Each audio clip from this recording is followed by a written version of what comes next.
My name is Richard Mireles, and I want to welcome you to the Prison Post. This is your podcast for conversations surrounding the need to reform prisons from the perspective of formerly incarcerated people, community members, and leaders in the restorative justice movement. The Prison Post will feature an episode every Wednesday with people who are in the fight to restore lives and heal communities.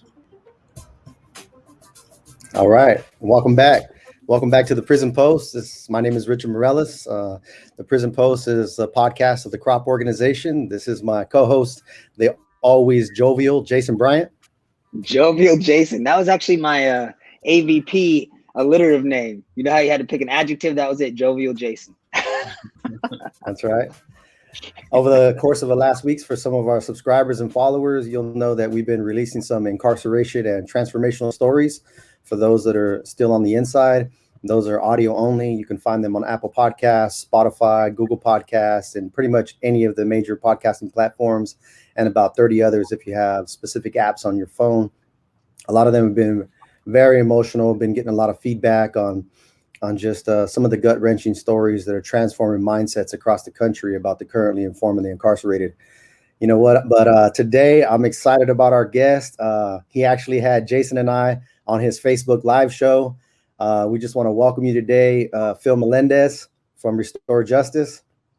That's right. Thank you. Glad to be here. Glad to, not glad to see that day room. I just noticed that on your on you guys' on the picture. I was like, okay, sure, right on the logo. Mm-hmm. Don't miss that. But yeah. The good thing about that day room, Phil, it's empty. Yeah, that's true. It's the only. That's good the goal. Yes, sir. I think that's how we can collaborate on as organizations. Is that being the goal? That one day those very memorable day rooms, those 270 designs, will be empty. And I want to say a little bit about Phil. Introduce him a little bit, but after serving 21 years, 12 days out after coming out, I was at the Capitol to testify for AB 965, time credits for youthful offenders. And that's the first time I ever met Phil there. I thought he was an assembly member or a senator or something. So well spoken and articulate. I definitely didn't know that you were formerly incarcerated, and didn't know that you're on the forefronts of the work to restore, to change policy reform and criminal justice reform at the Capitol with some of the policy work that you're doing at Restore Justice. And since then, I remember seeing you after I was out 90 days testifying in the Senate, and a multitude of times after that. It seems like we always meet on the 6th floor at the coffee shop up there? Yep, the coffee shop. Also just in various committee chambers and whatnot. Yeah. Yeah. That's crazy that you met. That's where we met. That's funny. Absolutely. I'll share with the audience a little bit about Phil. He's the director of organizing at Restore Justice. We both, on behalf of Crop Organization, want to say congratulations on your new role there. Thank you. Yep, that's right.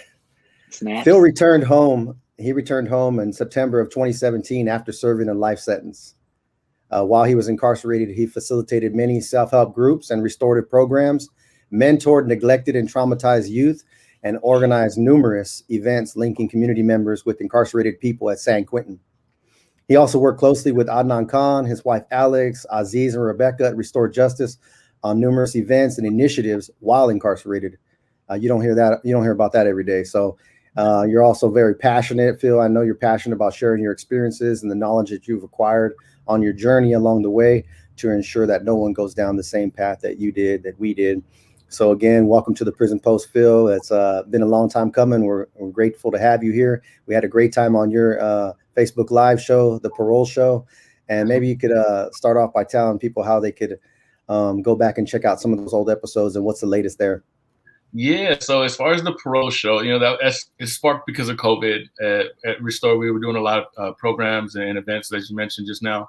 But, with the pandemic, we were like 2 weeks away from one of our events. We were going to bring survivors of crime, survivors of harm in the community, district attorneys, just anybody who's willing to experience the dialogue between currently incarcerated people responsible for harm and people who've lost loved ones to violence. So unfortunately, COVID had other plans for us, and those plans made us shift and kind of like ebb and flow with the pandemic and the lockdowns. I got to put air quotes in because, you know, people be saying lockdown, they use that term a little too loosely, but sure.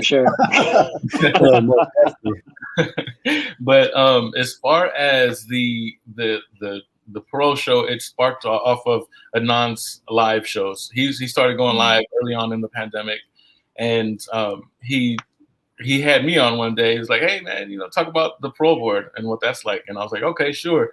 And then during the show and even after, he was getting a lot of questions like, "Hey, what about this and what about that?" And then like I think him and Alex texted me that night. Was like, "Hey, we should have you on again, and then maybe just do your own and just start talking about the parole process and what that's like, because it's such a mystery for even for the folks inside." Like I remember when I think it was when I first got to San Quentin, people were talking about the parole board, and I was, you know, doing groups and programs little here and there, but not really preparing for anything because, you know, the law hadn't changed for me to SB 261 hadn't passed. So I didn't have an opportunity to go to the parole board for years. I didn't really know. Anyways, a lot of folks, even inside, are of that same mind. I've met lifers that, you know, on level 4s that say, "Man, you're the first lifer I ever seen go home." So it's a big mystery inside, and it's a big mystery out here for the families. And so we figured, you know, as far as our work goes, since we're on a pause from going inside, we can at least help the people out here understand what that process looks like. So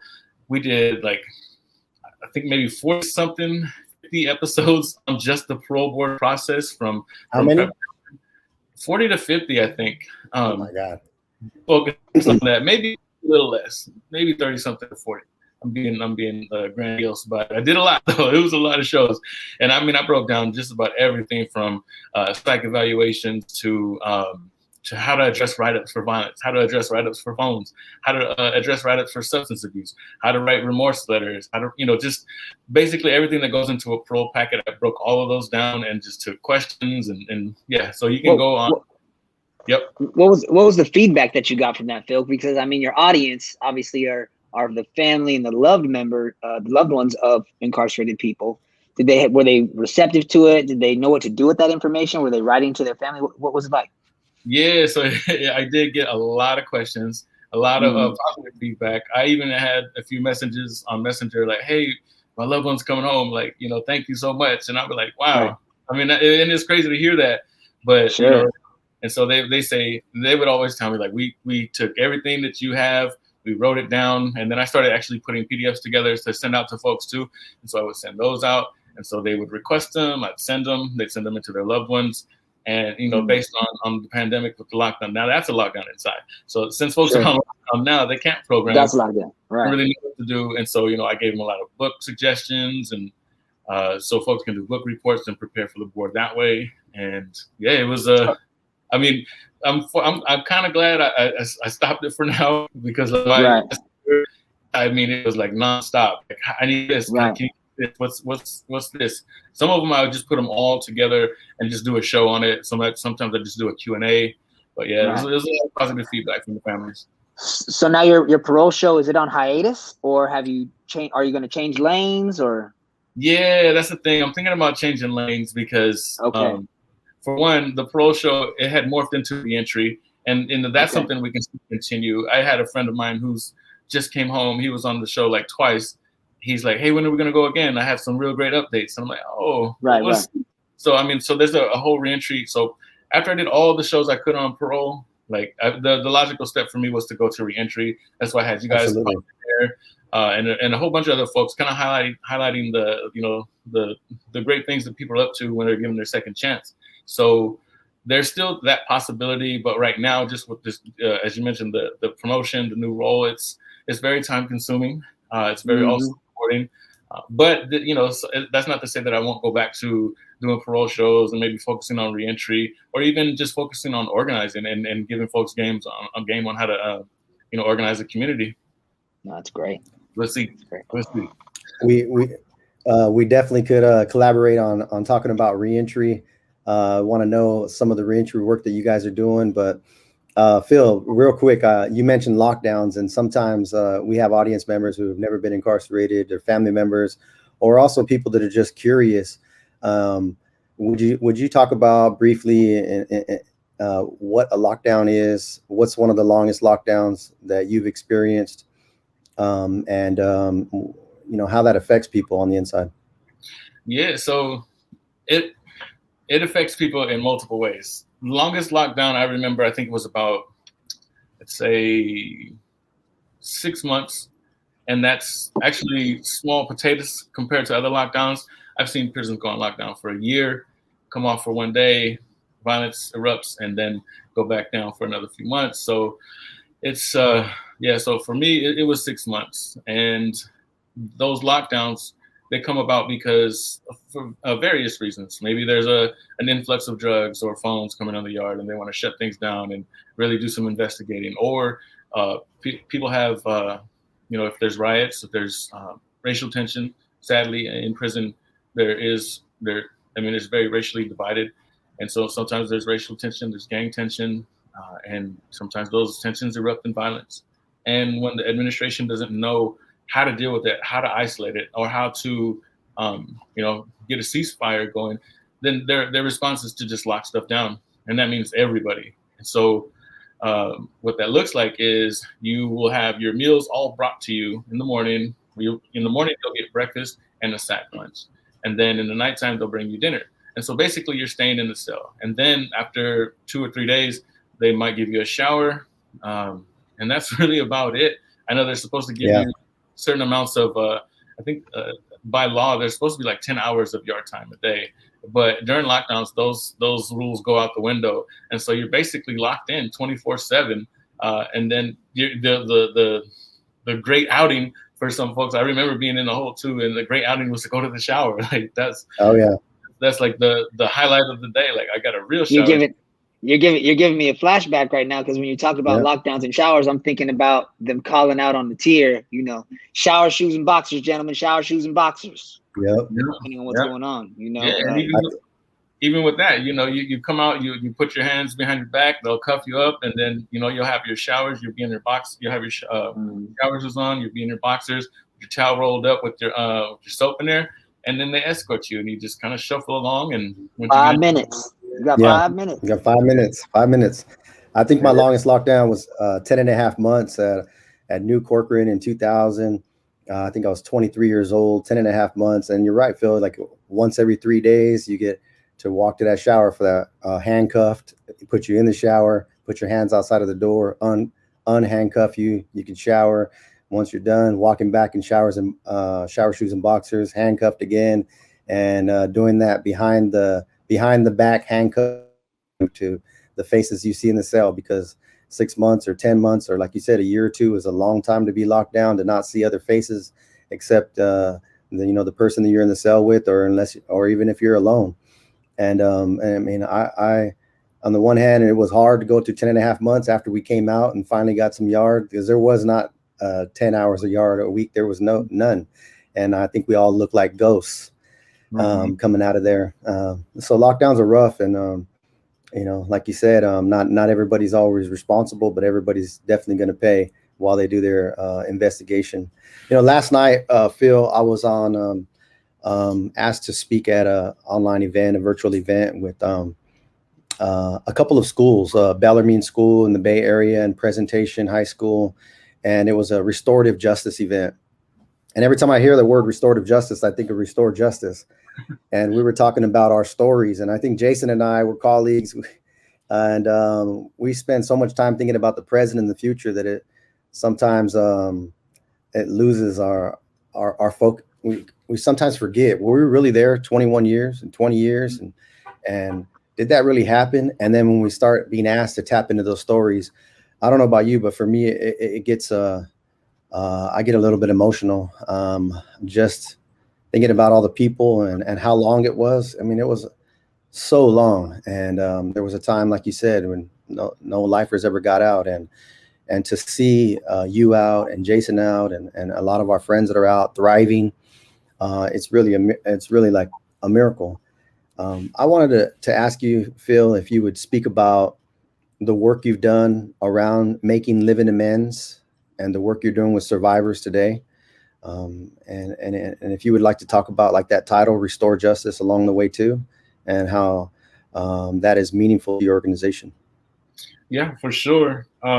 You get me feeling all in my feels right now, just talking about the the impacts of it all. I think I've had those same feelings where you say like, damn, did that really happen?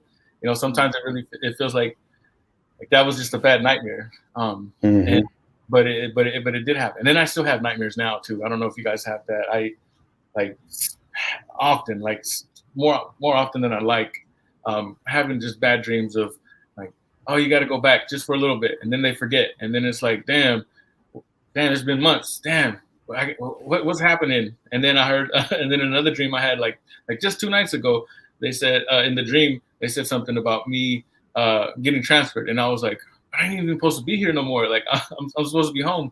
And then they said, well, we're gonna transfer you back to Corcoran, because I was at Corcoran too, but old Corcoran, for like almost 9 years or maybe 10 years, something like that. And I was like, well, at least I know when I go to Corcoran, I'm gonna get to a classification committee and they're gonna fix this. And it's like it happens more often, like I said, more often than I like. I wish I didn't have those dreams at all. They're very, very really rough to wake up from. And yeah, but as far as like the work around like healing, like I think that's the main point of all of this, right? Is the healing work that we have to do. There was a lot of healing work that I had to do on myself to get to this point, and to also not let those dreams affect me in such a negative way. Absolutely. It was a long journey though. I was a very, very hurt and angry child, and committed a lot of harm in my community. And when we talk about living amends, that means lives were taken, and you can't make direct amends. And so definitely want listeners to understand that particular aspect of it. And there's different ways to go about making living amends. As you mentioned earlier, working with neglected and traumatized youth, that was part of my living amends. So I know I'm a little everywhere. There's a lot there to unpack. You're all right. But I will say that just based on the harm that I caused, I finally come to realization and come to terms with the impacts of it, and really looked at it in a real way after hearing from a survivor of crime. And when she came and talked to our group, she broke me down. She broke down everybody in the group, and I'm talking about dudes with tattoo faces, face tats, teardrops, all that stuff, just bawling. Like, we had all committed horrible crimes and really were coming to grips with it at that particular moment. And from that moment on, I knew I had to make huge changes and take bigger strides to be a better person. And then, I started learning about the concept of amends through AA, and I took I don't know how many groups and programs, but just the fact that people do go around and make amends, I was all for that. I apologized to my family. I found and identified anybody that I could to make my apologies, to find out what those amends would look like. And then I had to tackle the fact that, there's some amends that I can't make. And I remember coming to that impasse and just really having conversations with my fellow incarcerated folks, and them telling me, well, you got to make living amends. And I was like, well, that don't sound, that sounds cool, but like, in my heart, just based on the pain and the remorse that I felt for what I've done, it's like, there's just nothing, and there's nothing that I can do. And so it's like, and people, they were like, yeah, that's right. That's true. So you make the living amends, and you make them forever, as long as you're living. That's why they call them living amends. And I was like, oh, okay, I can do that. I can do that. And so, I just made a commitment to myself, just based on the people the lives that I took, to live those living amends. And so every chance that I got, I made sure that I was showing up for my community, even as an incarcerated person, in a way that was demonstrable of restorative justice, restorative practices, and it also demonstrated the path forward towards healing our communities, because that's what ultimately that's what we need. We don't need harsh sentences. We don't need we don't need to make the streets more dangerous. We need to make the streets more safer.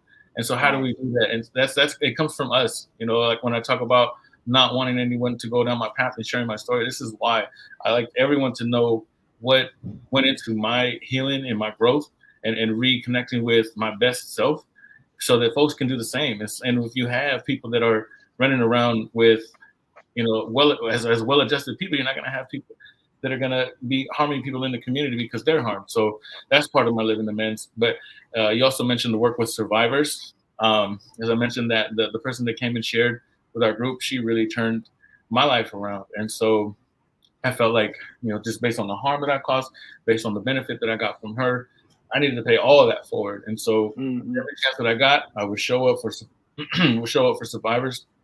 You know, our organization is called Restore Justice, and we are founded on the principles of restorative justice. And part of those is I know one of the main questions that we ask in restorative justice is who's been harmed, who's responsible, and how do we repair things. And so we do focus on the needs of survivors at Restore Justice. And we had a contract with the CDCR, who runs the VOD program, the Victim Offender Dialogues. And we don't agree with that terminology. We actually call them restorative dialogues. But what we would do is we would meet with someone who's either lost a loved one to violence and or has just been harmed in general, maybe assaulted or hurt in any type of way.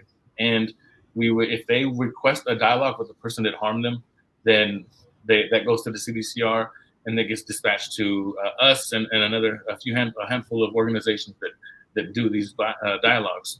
And so for me, that was huge to say, like, okay, I'm going to work with these survivors, and I'm going to go inside, and I'm going to help this person that's responsible for the harm learn the same things that I learned, so that they can have a meaningful dialogue and hopefully answer some questions and facilitate as much healing as possible. And so, you know, that's another way for me to make my living amends. And so doing that, it was a real honor. It was I mean, I used to wake up and think like, man, this is really my job. This is my work. And it's a beautiful thing. And I'm really grateful for the second chance and grateful for the opportunity to make those living amends in that way.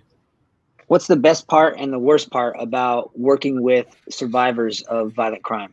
The best part is knowing that I am making a difference in their life.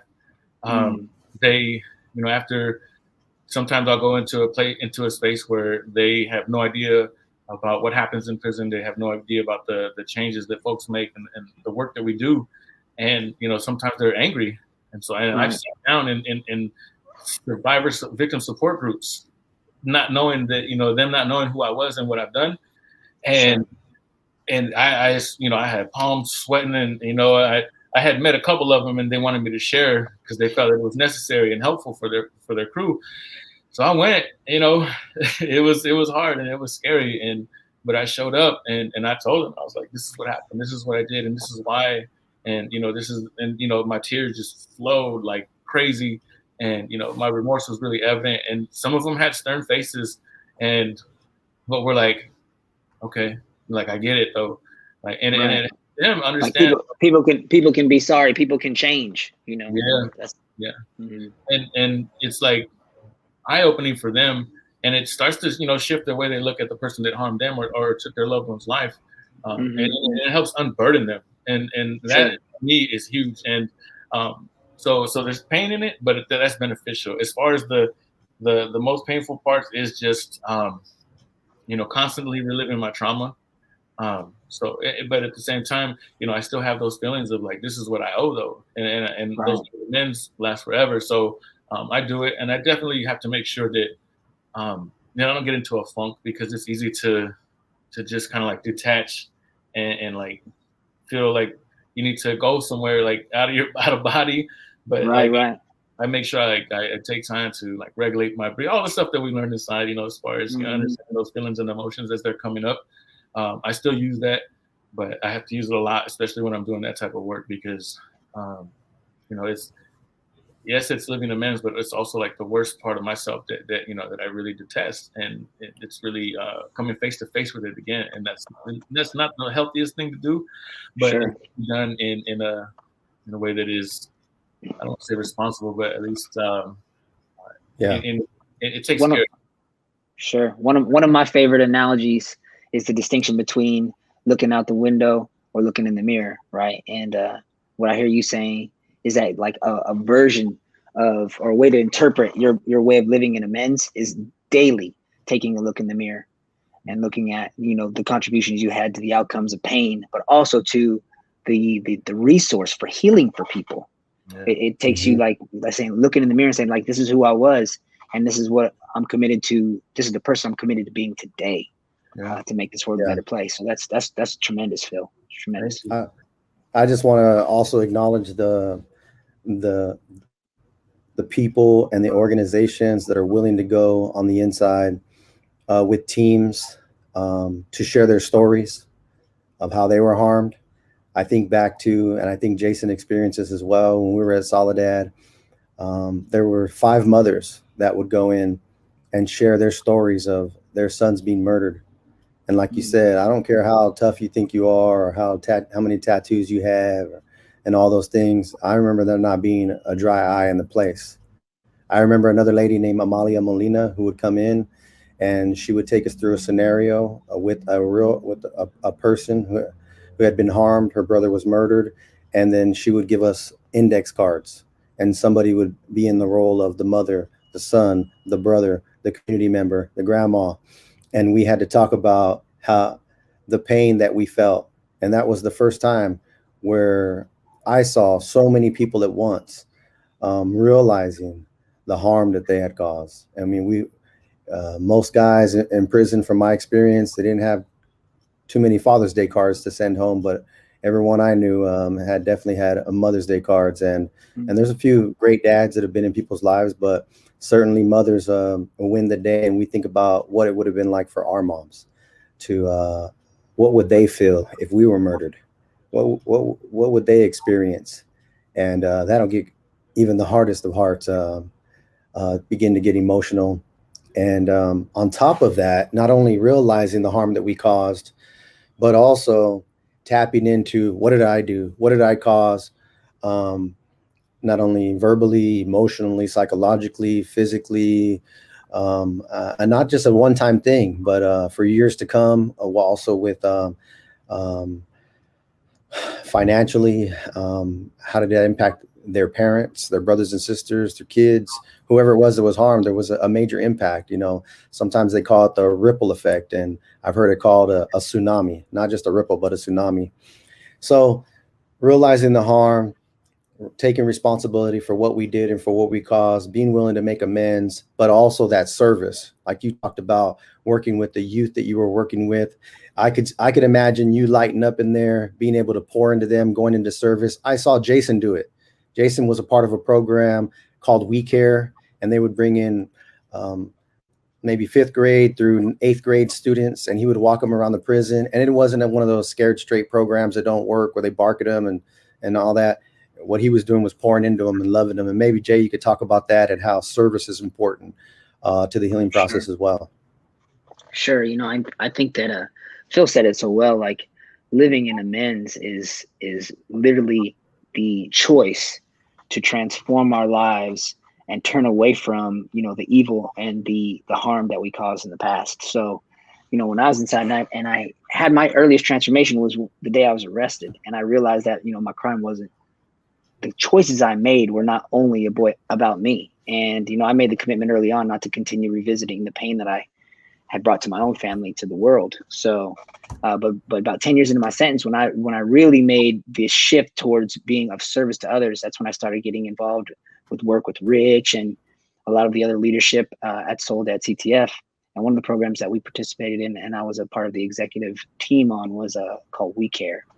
And like Rich said, we had tours. There were tours of the prison, and the purpose wasn't to scare people or to make these young men like in some way intimidated, but it was to show them the reality of poor choices. And then the most important part of the tour was really the second half, where we spent the second half of the day in the gym just having conversation with them about how there are people who care for them. There are people who want to be there for them and help them get clear on the future they want for themselves. So that was one version of a way in which I was living in amends as well. So I really appreciate what Phil was sharing, because it's a decision we make that from this point forward, I'm going to live recognizing the pain that I created in the past and doing the best I can with every moment of my life to add value and healing in the world instead. Love it. Definitely. Love it. Similar, our program was similar at San Quentin. We spent a few hours, unpacking some of our issues, some of their traumas, and we ask them what's going on at home with you. Do you see the parallels? And also, too, here's the time that we have. I'm a lifer. I've been almost 20 years. And they'd be like, it blows their mind. That's older than they are. And so, sure. But yeah, it is definitely rewarding work to feel like that you're making a difference in their lives, but also you're still also speaking to the needs of survivors, where people just don't want that to happen to somebody else. And so you're actively taking those steps with those children to make sure that they don't follow in your footsteps. Those are the things. Those are the things that brought me a lot of smiles when I was inside. Phil, would you say that you had like an aha moment? Maybe we could spend a little time here right now, maybe 5 or 10 minutes, just that aha moment for you when you decided to make some different decisions with your life. Obviously, you weren't always mentoring a youth, and we made decisions to get ourselves there. But what was that transformational moment for you when you said, enough is enough? I'm tired of being tired. I want to make some changes with my life. Was it, for some people, it's that aha moment, for others, it's a gradual process. And then would you just take us through a little bit about your personal transformation, being found suitable, and then let's head to your reentry story. Sure thing. So I'm one of those gradual ones. Took me a long time. A lot of trauma, a lot of baggage, a lot of issues that I had to deal with for me to get there. And I think Jason said it like right away, first day locked up. That's when, for me, hearing that door close and really feeling trapped, like what the hell? And for me, being in that moment, in that cell, scared as hell, not knowing what's going to happen, not knowing just what's next. Like you really, like, I remember that first day in a cell, it's like, what happens now? Like, they're going to bring me some food. Hopefully I'm kind of hungry. Like when, like, how does this all work? But that was also actually the first time that I had to like just stop and pause. We were all, I don't want to generalize it, but most of us live, a fast life and was partying and gangbanging and just doing violent stuff, and just there was no time to stop and pause. And so for me, that first day, I was like, what the hell have I done? And then I fast forward a couple of years later, I lose my grandpa, and he was like a dad to me, and so for him to die, it really shook me. It hurt me. I remember crying in my cell. And then when I finally didn't have any more tears, I woke up and not woke up, but just kind of looked up and thought to myself, like, how do I get to be like him? What can I do to like, live better in his name? But even with that, I would still say that's not all those two things are still very superficial changes for me. Getting to San Quentin blew my mind, hearing people talk about their crimes and doing accountability statements and crying about their crimes. And that was a slow change. It started showing me that people can change and can look at things in a different way. And they modeled that for me. So then I get into the groups and programs, learn a little bit more, get some tools in my toolbox as far as how to manage my emotions and really unpack trauma. But I'll still say that having that one woman come to that group and talk to us, that was, I don't want to say the aha moment, because even now, even after being home, I still have a lot of realizations that pop up that help me, strengthen my commitment to living amends and to restorative justice. But so she did that, and then going into other groups, she actually made me dig deeper. Like I said, okay, I'm here in these groups and I'm learning and I'm doing good, but I need to do something for her. I need to do something for the people, for the lives that I've taken. And so, I dug deeper and really, really did some painful trauma healing work where people would help me unpack these issues, like write down all these issues, some really painful stuff. And let's talk about these for like an hour and a half. And we did that. And I remember just bawling my eyes out and having very, very profound realizations of what the impacts of certain traumas in my childhood did to me and how they showed up throughout the years. And even to this day, I still have to fight them. But doing all that work, I think it was, I know I made a very huge commitment, and the pro board saw that. At the time that I went, there was I think 84% denial rate. People didn't have high hopes for me being found suitable for parole. I had some hopes, but I didn't really think I was going to get it. But sure enough, in 2017, in my initial hearing, I went and poured my heart out, showed them everything that I had learned and worked on, and had my reentry plans. I had everything lined up for the board that they needed. But the most important part is just to show up and let them know how you really feel about everything. And so I did that openly, honestly. Too honestly, I felt at the time of the deliberations. I was like, shit, I just told them everything. Like, I did horrible stuff in prison. Like, and I had to. So I owned the good news is you won't have to do it again. Yeah. Right. So yeah, that's interesting. It's interesting you say that though, Phil, because a lot of people, I remember having lots of conversations with guys who were getting ready for board, and there was always this reluctance to be honest about it all, right?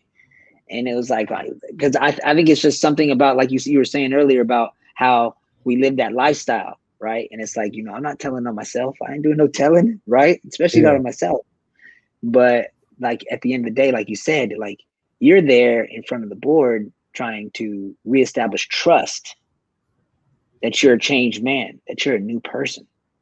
And your willingness to just put it all out there, like that's what sets you free. Truth literally sets you free. Yeah. That's deep. Yeah, that's what they said. I mean, they didn't say, "Hey, man, all your truth is setting you free." But what they did say is that we applaud your openness and honesty and willingness to share even some of the most painful things and the horrible things that you've done. I was like, wow.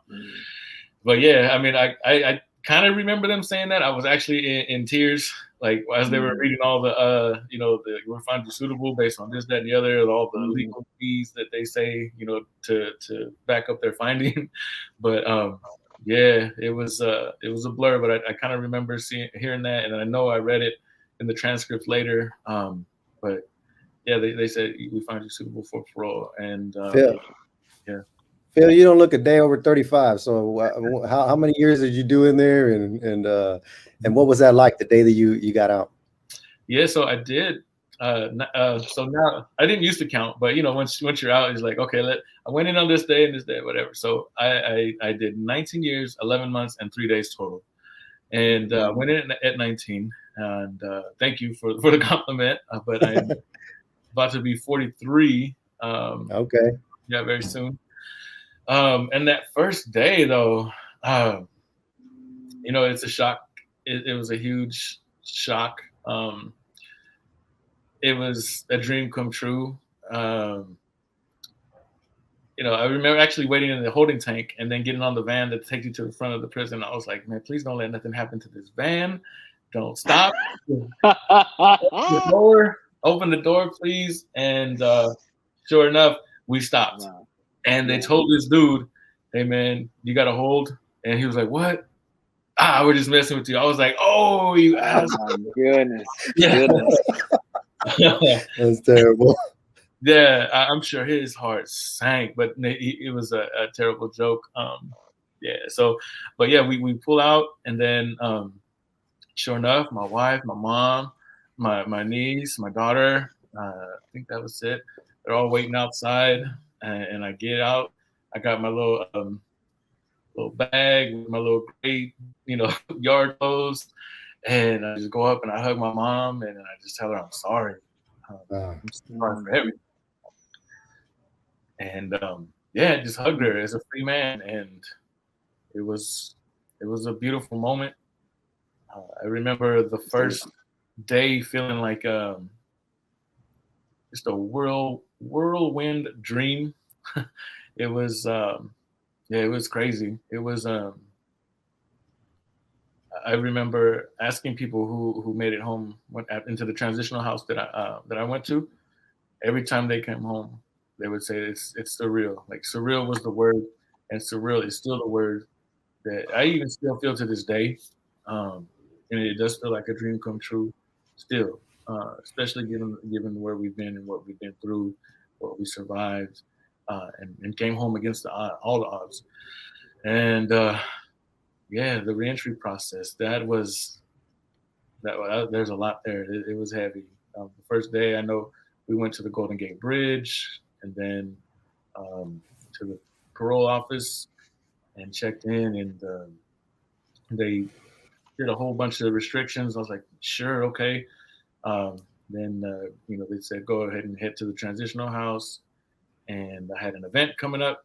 I mean, it was just serendipitous that an organization that I worked with inside had an event going on that night, a fundraiser, and they had me speaking at that, and they were like, if you come home that day, you got to speak. I'm like, sure, I'm definitely happy to do that. And I did, and that actually led to people really like resonating with my story. They donated to the organization and sponsored a 6-month fellowship for me. But that's despite having to fight Geo and getting out of the transitional home for that first event. Like that was like the downer of the first day. That's the only downside, is that I had to check into Geo, and Geo is just trash. It is. Yeah, definitely not a promotion for Geo right here. But I do want to say this. I want to say this to you, Phil. I really appreciate your authenticity. Like I felt you. I felt every moment of what you just shared with us, and I want you to know that this ain't a dream, brother. This is a vision come true for a transformed man, because that's what you are, as a transformed man. And you did the work. You did the work, and you're still doing the work. And I'm honored to know you. It's great. Likewise with you guys. Yep. Phil, you brought up transitional housing, and that's a good place to transition right there too. Housing is one of the needs that Crop Organization is going to be addressing. And I think about being in that transitional house for 6 months as well, and what it was like there. And out of everybody that I was with there were 8 of us there. One has died since then of cirrhosis of the liver and hepatitis C, and the other 7 are back running and gunning, and a couple have gone back. And I think that the number one reason was, it definitely has to do with mindset. And definitely, we have something called the 4 pillars of successful reentry. And that first pillar is where we take them through leadership development. We were fortunate enough to spend 7 years becoming transformational coaches and doing the work that Jason talked about, of looking in the mirror, intense insight work on how we became the people that we became, how we could transform our lives, casting a vision for the future, getting healing for the trauma, and then not using the trauma as an excuse to justify future criminality, drug abuse, alcoholism. And we were fortunate enough to get that leadership development training, but not many people are. And so I could see the difference with those short timers or people that only did a few years and they didn't get some of the programs that we did or that you did, getting out in the transition. And then I realized that after transitional housing, no matter where I went for an apartment, 3 things happened. Everywhere I went, they asked, do you have 2 years of rental history? No. Do you have a year of pay stubs showing that you have a continuous work history for a year? No, I haven't been out for a year. Do you have a 640 credit score or above? No. In fact, not only did I not have a credit score, I had a bad credit score because somebody had stolen my identity for 7 years out of Idaho. I've never been past Arizona, and some unknown person bought trucks, and I had to file a police report and had 19 fraudulent accounts. There's still 16 of those that were fixed, but still 3 of them are messing up my credit score. And I could not find a place to live. Had it not been for the chairman of our organization, Mitch Gray, co-signing for me to get an apartment, I'd be living in my car. Had it not been for my grandpa, who supported me through my incarceration, I wouldn't have a car. So I just wanted to talk about, like, well, what were your decisions that you made? I know you mentioned being married, but did you go directly to your wife afterwards? And what other challenges do you see with housing out there? Are you in the Bay Area? No, I'm by Sacramento. Okay. So yeah, so as far as the challenges, the baby awake. No, he is awake. He's crawling around behind me right now. We're about to have a 4th guest on the show. Oh, good. Yeah, so I did have, I was married. I got married, I think about 1.5 years before I came home. And my wife, she's already established. She had a house, but the parole board mandated me to go to the Bay Area. They said I had a good support network there, and I guess I did, but I really would have preferred to just go home. It would have been more beneficial if I did, because being in that environment, as you said, Rich, those people, or some of the people, just weren't of the same mind as me. Yes, they're in a transitional house, and hopefully they're there for help, but they weren't. A lot of them weren't. Half of them weren't, I would say. And so it's just not a good environment. And as you know, a lot of these places are situated in rough neighborhoods. Mine was, Gio was in the Tenderloin, and there's people with needles in their arms on the sidewalk. There's I had to make sure I had good shoes to make sure I don't get stuck with needles that are on the floor. There were people selling drugs. There were people getting robbed. It was a crazy neighborhood to come home to. I was scared. Like, I would tell my wife, like, when she would drop me off, like, just go. Like, I'm gonna just jump out right here. This is fine. Just go. It was rough. And then just the programs in there that they would try to provide that were like just trash. For someone that has done an extensive work on themselves, it's like going from a PhD class to just going back to kindergarten. It's like, I'm sitting in this class for nothing. Like, I'm really getting nothing but frustration out of it. And so, yeah, that's terrible. And then just looking for a house, when my time was coming to an end at Geo, it was frustrating to have, well, I actually started working on my credit almost immediately. And I did have semi-good credit, or just in the good range, not in the excellent yet. But I had enough credit there. I did not have the rental history. I had, had the record if people wanted to look it up. And so I kind of just stayed away from the whole application, and just was like, you do this, and we'll just live together. Because she moved. We had to move because I couldn't go back to Sacramento in the city, so I had to move 35 miles away. So we found a spot, and it was kind of difficult, and it was like last minute actually, and we found it, and yeah, it's been good. And I've been working and saving, and now it's time to just buy a house. And that's the sad part too. Like I could buy a house, but I can't rent a house. It's ridiculous. But who's gonna buy a house coming out of prison? I mean, if you went in and you had millions, and then you come home to millions, maybe. But like, I don't really know anybody who is in that situation. So it's kind of like a catch-22, and it just creates a horrible barrier because if people's needs aren't met, if people's needs for shelter aren't met, or any basic needs aren't met, people will go to extremes to get them or to get those needs met, and that's not conducive to a crime-free life. So yeah, it's kind of a catch-22 with transitional housing, with rentals, and just not even coming home with resources. Just like they give you $200 and say, like, how is that? They've been doing that for the last 70 years. 70 years, and based on the inflation. Yeah. From when they started doing that $200 gate money, it should be at $1,200 to this day. And so, like, that would help. That would at least, get your foot in the door in something, or at least help. No, that's not what they do. I mean, I think the sad reality is that the reentry space is in many ways an extension of the punish model that we face in prison. Geo is. It really is. My man. So, I mean, how can you expect someone who, when the majority of people are paroling to the Bay Area and Los Angeles area, where the cost of living is so high, and they've been, incarcerated in a place that's not providing, pathways to market-driven skills, and then they don't even have a roof over their head. How are they supposed to get a job? How are they supposed to participate in programming to equip them for a job? I mean, half of the people coming out of prisons, they don't even have the digital literacy that's needed to apply.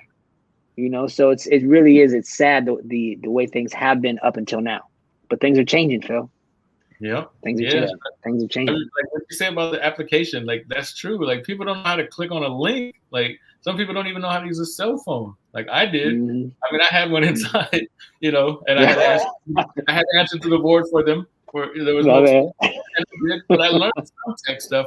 But even with that rudimentary phone usage skill set, there is so much more that people don't know. Like this right here, what is this? StreamYard, Zoom, even people that have been free for years are still like, oh, you gotta unmute yourself. You gotta unmute yourself. So like this, I mean, just think about that, but put it in the context of someone who's been incarcerated for decades and has literally no tech skills to be thrust into a society like we have now.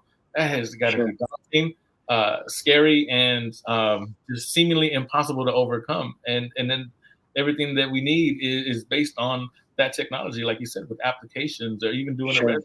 Who knows how to do a Word doc with resume? There you go. There you go. So it's interesting though. I think it was a couple of weeks ago, I was on a panel with you where they were talking about inside programming that's being available to CDCR. And, you know, the theme that just keeps coming up, and it's relevant. It's this proximate leadership. Like the people who are closest to the pain points typically have the best solutions. So I'm you know, I feel honored to be with you both in this space where we're having these conversations, and what we have to say is being heard by people who can make real changes, because, you know, we know what people need. We know what people need to succeed when they're reentering the community. And, you know, it's conversations like this, and it's, you know, observations like that the lawmakers, the legislators, CDCR, they need to hear it, because what they have been doing has gotten us exactly where we've been getting, right? Which ain't very far. So, yeah, I love the conversations around proximity and proximate leadership.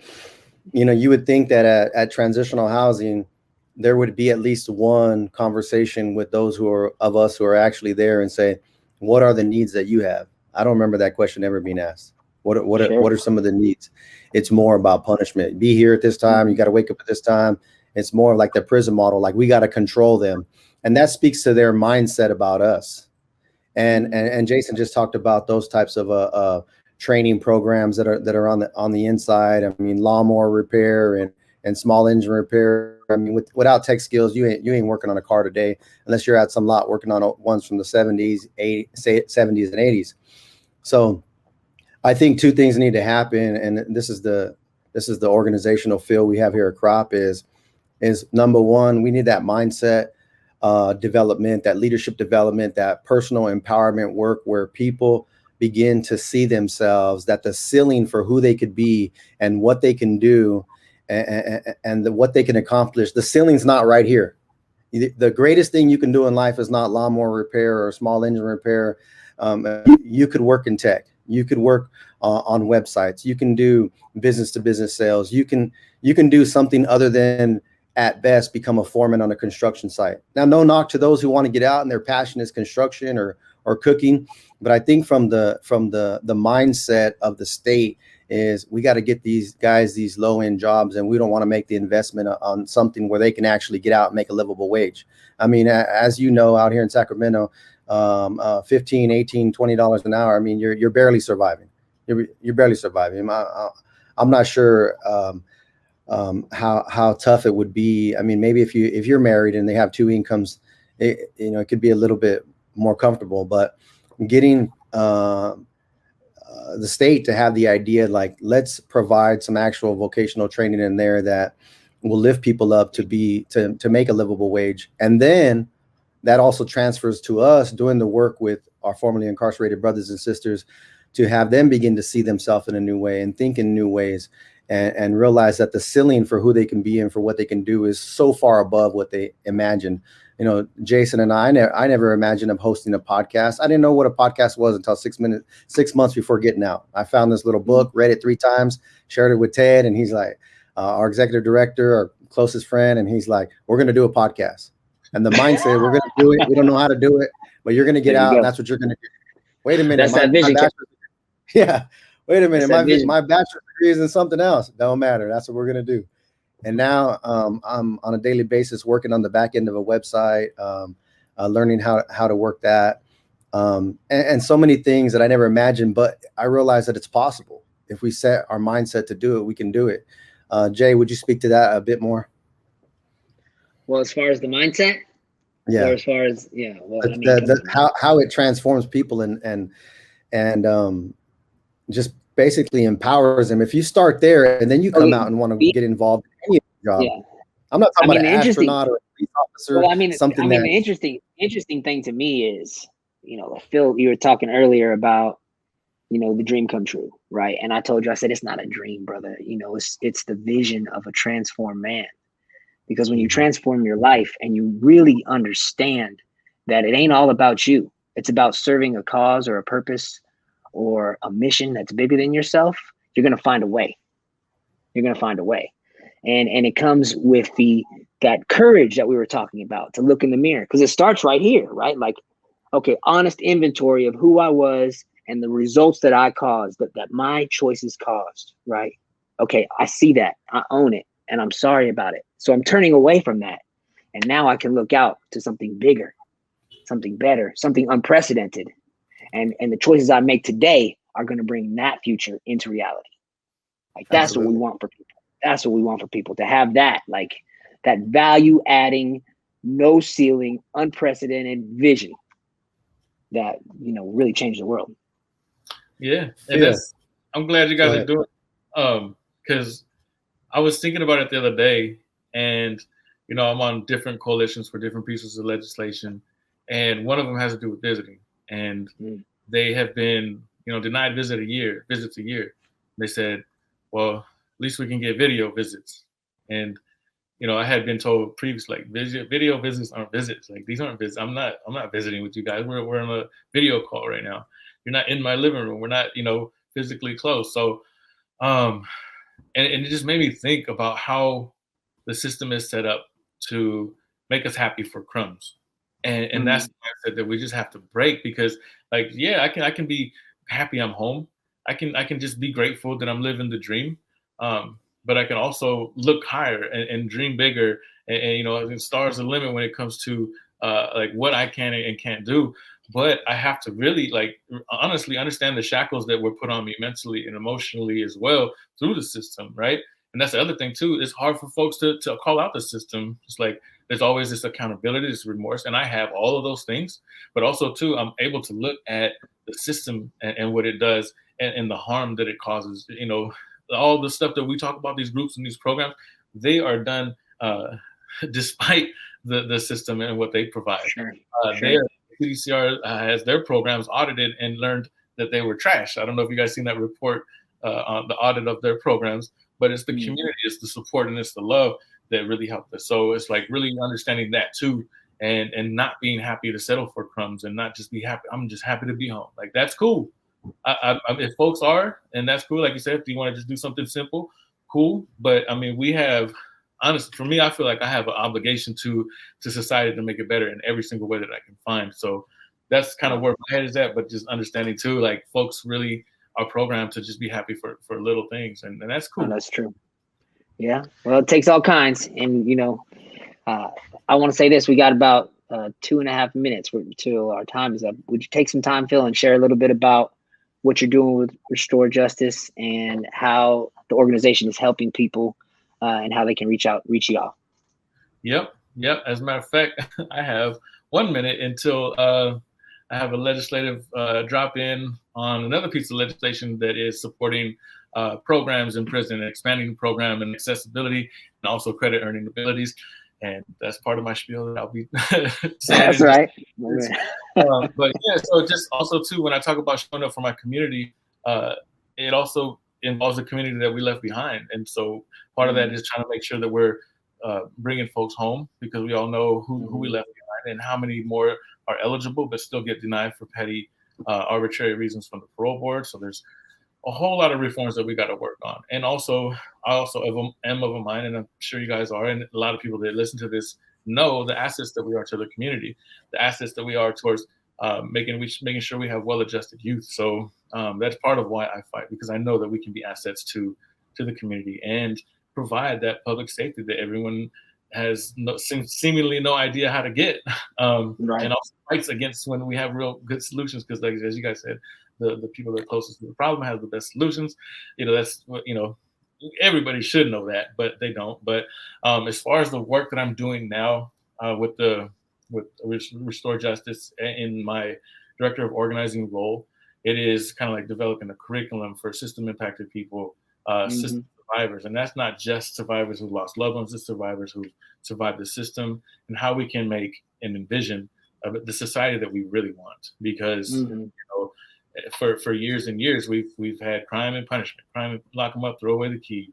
It's been, that's actually the definition of insanity, to keep doing that and thinking that we're going to make society better. So we're looking at how to activate and not just teach people, but teach people how to teach people, and like keep those people activated and go into their communities and make sure that they're able to knock on the doors of the problematic, the moderate Democrats who are sometimes in the way of progress, and maybe even the Republicans who might be of a mind to vote for criminal justice reforms and reforms that will make the state a little more equitable. But there's a lot that we do. How can people reach out to you? Where can our viewers and listeners find you at?